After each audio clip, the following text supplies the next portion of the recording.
اعوذ باللہ من الشیطان الرجیم بسم اللہ الرحمن الرحیم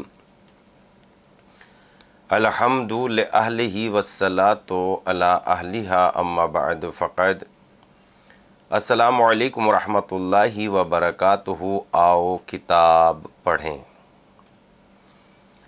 المراجعات کا ترجمہ مذہب اہل بیت علیہم السلام دین حق ہم آپ کی خدمت میں پیش کر رہے ہیں، اور گفتگو خط نمبر 30 کا جواب، یعنی آیت اللہ شرف الدین موسوی صاحب کی طرف سے جو خط نمبر 30 آیا تھا جناب علامہ سلیم البشری صاحب کی طرف سے، اس کا جواب پیش کیا جا رہا تھا، اور ہماری گفتگو 381 صفحے تک پہنچ گئی تھی، جس میں سوال یہ تھا کہ وہ احادیث جو پیغمبر اسلام صلی اللہ علیہ وآلہ وسلم سے شیعوں کے یہاں مروی ہے لیکن اہل سنت کے یہاں وہ احادیث نہیں ہے، ان کو بیان کر دیا جائے، جس میں شرف الدین موسوی صاحب نے یہ تحریر کیا تھا اپنے جواب میں، چونکہ سلسلہ آگے سے شروع کرنا ہے، کہ ہم بے پناہ دشوار کام ہے، یعنی بہت زیادہ تفصیل سے تو نہیں، مگر 40 احادیث آپ کی خدمت میں پیش کر رہے ہیں تحریری صورت میں، جو آپ کے لیے کافی ہو جائیں گی۔ اور اس سلسلے میں حدیث نمبر 12 تک ہماری گفتگو پہنچ چکی تھی۔ آئیے گفتگو کے سلسلے کو 13ویں حدیث اور صفحہ نمبر 381 سے شروع کرتے ہیں۔ فرماتے ہیں کہ اسی اکمال میں جناب صدوق نے اسبغ بن نباتہ سے روایت کی ہے، انہوں نے ابن عباس کہتے ہیں کہ میں نے رسول اللہ کو کہتے سنا کہ میں اور علی، حسن و حسین اور حسین کے 9 فرزند پاک و پاکیزہ ہیں۔ 14ویں حدیث اسی اکمال میں جناب صدوق نے غیابہ بن ربیع سے، انہوں نے ابن عباس سے روایت کی ہے کہ حضرت نے فرمایا میں نبیوں کا سردار ہوں اور علی تمام اوصیاء کے سردار ہیں۔ حدیث نمبر 15 اسی اکمال میں جناب صدوق نے امام جعفر صادق علیہ السلام سے، انہوں نے اپنے آبائے طاہرین سے روایت کی ہے، حضرت نے فرمایا خداوند عالم نے تمام انبیاء کے درمیان مجھے منتخب کیا اور مجھ سے علی کو منتخب کیا، اور انہیں تمام اوصیاء پر فضیلت بخشی، اور علی سے حسن و حسین کو منتخب کیا، اور حسین سے ان کی نسل میں اوصیاء کا انتخاب فرمایا جو دین سے غالیوں کی تحریف اور باطل کاروں کی تہمت تراشی اور گمراہوں کی تاویل کو دور رکھیں گے۔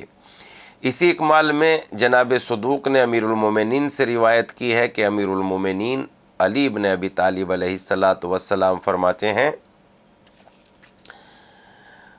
حضرت سرور کائنات نے فرمایا میرے بعد 12 امام ہوں گے، ان سب کے اول تم ہو اے علی، اور سب سے آخر قائم ہے جن کے ہاتھوں پر خداوند عالم مشرق و مغرب کو فتح کرے گا۔ کمال الدین و اتمام النعمہ باب 24 اور صفحہ نمبر 149 سے لے کر صفحہ نمبر 167 تک یہ حدیثیں اور اس کے اوپر کی حدیثیں مذکور ہیں۔ جناب صدوق نے امالی میں امام جعفر صادق علیہ السلام سے روایت کی ہے کہ جسے انہوں نے اپنے آباء طاہرین سے مرفوعاً بیان کیا ہے کہ حضرت نے ارشاد فرمایا علی مجھ سے ہیں اور میں علی سے ہوں، علی میری طینت سے پیدا ہوئے ہیں، اور میری سنت کے جس مسئلے میں امت کے درمیان اختلاف پیدا ہوگا یہ علی ہی اس کی وضاحت کریں گے۔ یہ مومنین کے امیر ہیں اور روشن پیشانی والے مومنین کے قائد ہیں، اور تمام اوصیاء میں سب سے بہتر ہیں۔ اسی امالی میں جناب صدوق امیر المومنین سے بسلسلہ اسناد روایت کرتے ہیں کہ حضرت نے فرمایا علی مومنین کے امیر ہے، خداوند عالم نے خود عرش پر ان کو ولی مقرر کیا اور ملائکہ کو گواہ بنایا، اور علی خدا کے خلیفہ اور حجت ہیں، یہی علی مسلمانوں کے امام ہیں۔ حدیث نمبر 19 میں اسی امالی میں جناب صدوق ابن عباس سے روایت کرتے ہیں حضرت نے فرمایا اے علی تم امام المسلمین اور امیر المومنین اور روشن پیشانی والوں کے قائد ہو، میرے بعد خدا کی حجت ہو اور تمام اولیاء کے سید و سردار ہو۔ حدیث نمبر 20 اسی امالی میں جناب صدوق ابن عباس سے روایت کرتے ہیں کہ حضرت نے فرمایا اے علی تم میری امت پر میرے خلیفہ ہو اور تم میرے لیے ایسے ہی ہو جیسے آدم کے لیے شیش۔ حدیث نمبر 21 اسی امالی میں جناب صدوق نے بسلسلہ اسناد جناب ابی ذر سے روایت کی ہے کہ جناب ابو ذر فرماتے ہیں ایک دن ہم لوگ رسول اللہ کی خدمت میں مسجد میں بیٹھے ہوئے تھے، حضرت نے فرمایا تمہارے پاس اس دروازے سے ایک شخص آئے گا، وہی امیر المومنین اور امام المسلمین ہوگا۔ ناگہاں امیر المومنین علی ابن ابی طالب علیہ السلام آتے دکھائی دیے۔ رسول اللہ نے آگے بڑھ کر استقبال کیا، پھر آپ ہم لوگوں کی طرف مڑے اور ارشاد فرمایا یہی میرے بعد تم لوگوں کے امام ہیں۔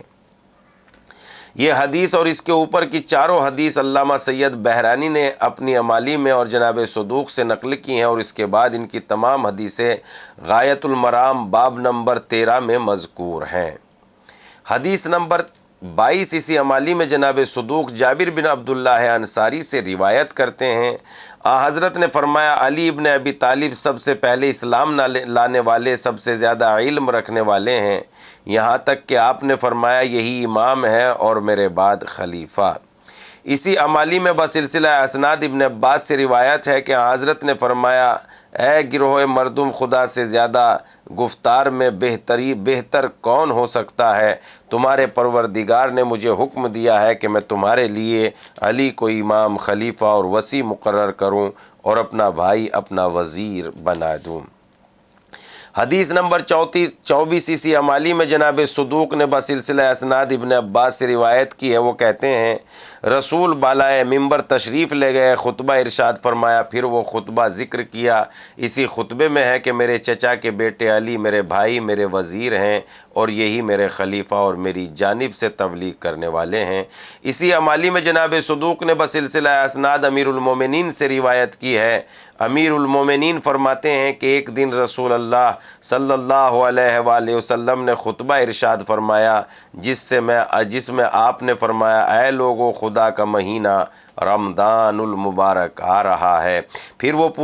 پوری حدیث مذکور ہے جو آپ نے ماہ رمضان المبارک کی فضیلت میں فرمائی۔ امیر المومنین فرماتے ہیں کہ میں نے دریافت کیا یا رسول اللہ اس مہینے میں بہترین اعمال کیا ہیں؟ آپ نے فرمایا خدا کی حرام کی ہوئی چیزوں سے پرہیز۔ پھر حضرت گریہ فرمانے لگے۔ میں نے عرض کیا یا رسول اللہ آپ گریہ کیوں فرمانے لگے؟ آپ نے فرمایا میں اس ظلم پر رو رہا ہوں جو تم پر اس مہینے میں روا رکھا جائے گا۔ یہاں تک فرمایا علی تم میرے وصی، میرے فرزندوں کے باپ، میری امت میں میرے خلیفہ ہو، میری زندگی میں بھی میرے مرنے کے بعد بھی تمہارا حکم دینا میرا حکم دینا ہے اور تمہارا منع کرنا میرا منع کرنا ہے۔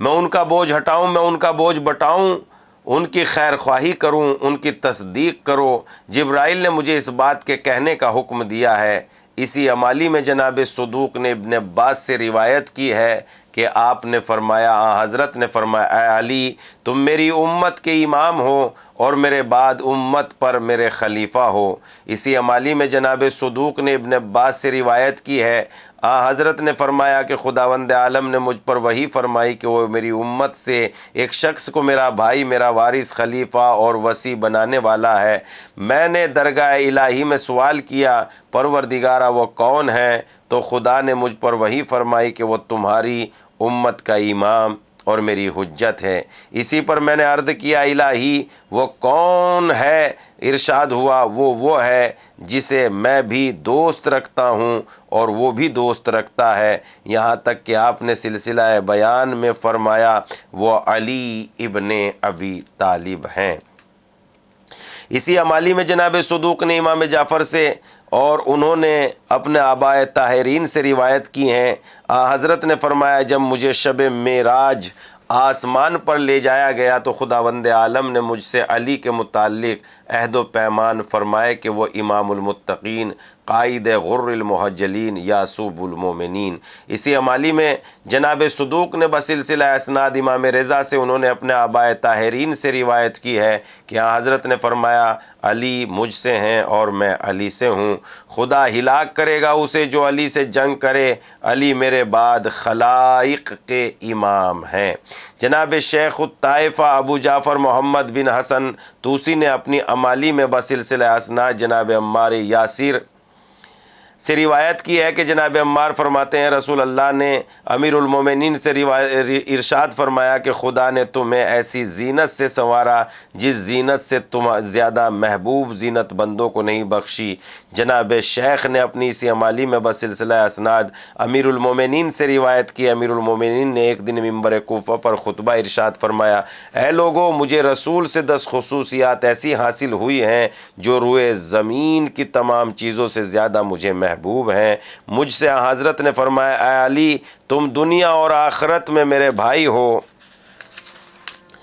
اور بروز قیامت تمام خلائق سے زیادہ مجھ سے قریب ہوں گے، اور جنت میں تمہارا قیام گاہ میری قیام گاہ کے سامنے ہوگی۔ تم میرے وارث ہو، تم ہی میرے بعد میرے کیے ہوئے وعدوں کو پورا کرنے والے ہو، اور میرے گھر والوں کے وصی ہو، اور میری عدم موجودگی میں میرے اہل بیت کہ تم ہی محافظ ہو، اور تم ہی میرے ولی ہو، اور میرا ولی خدا کا ولی، اور تمہارا دشمن میرا دشمن، اور میرا دشمن خدا کا دشمن۔ جناب صدوق نے کتاب نصوص علی الائمہ میں بسلسلہ اسناد امام حسن بن علی سے روایت کی ہے۔ امام حسن فرماتے ہیں کہ میں نے رسول اللہ صلی اللہ علیہ وآلہ وسلم کو امیر المومنین علی ابن ابی طالب سے کہتے سنا، تم میرے علوم کے وارث ہو، میری حکمتوں کے معدن ہو، میرے بعد امام ہو۔ جناب صدوق نے کتاب نصوص میں بسلسلہ اسناد عمران بن حسین سے روایت کی ہے، وہ کہتے ہیں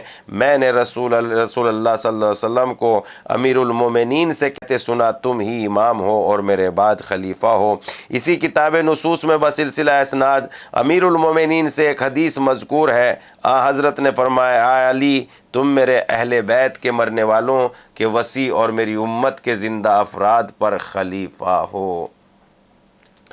تو اس طریقے سے ہماری گفتگو پیج نمبر 391 تک پہنچ چکی ہے۔ ظاہر سی بات ہے کہ ہم مختصر وقت میں گفتگو زیادہ کرنا کی کوشش کرتے ہیں اور بات کو بہت سلیس اور آسان طریقے سے پہنچانے کی کوشش کرتے ہیں۔ بس اس کار خیر میں آپ ہمارے مددگار و ناصر ثابت ہوتے رہیے اور پہنچاتے رہیے یہ پیغام دوسروں کی خدمت میں، پیغام ولایت، تاکہ نور ہر جگہ کو روشن کر دے، اور جب جگہ روشن ہو جاتی ہے تو واضح ہو جاتی ہے۔ جب واضح ہو جاتی ہے تو پھر انسان جو ہے واضح چیزوں کو قبول کر لیتا ہے۔ تو ہو سکتا ہے اس دین اور مذہب کے پھیلانے اور لوگوں کے یہاں حق کو واضح کرنے اور باطل کو پست کرنے کا ایک بہترین ذریعہ ہو، لہذا آپ ہماری مدد کیجئے لوگوں تک پہنچانے میں یہ پیغام۔ خدا حافظ والسلام۔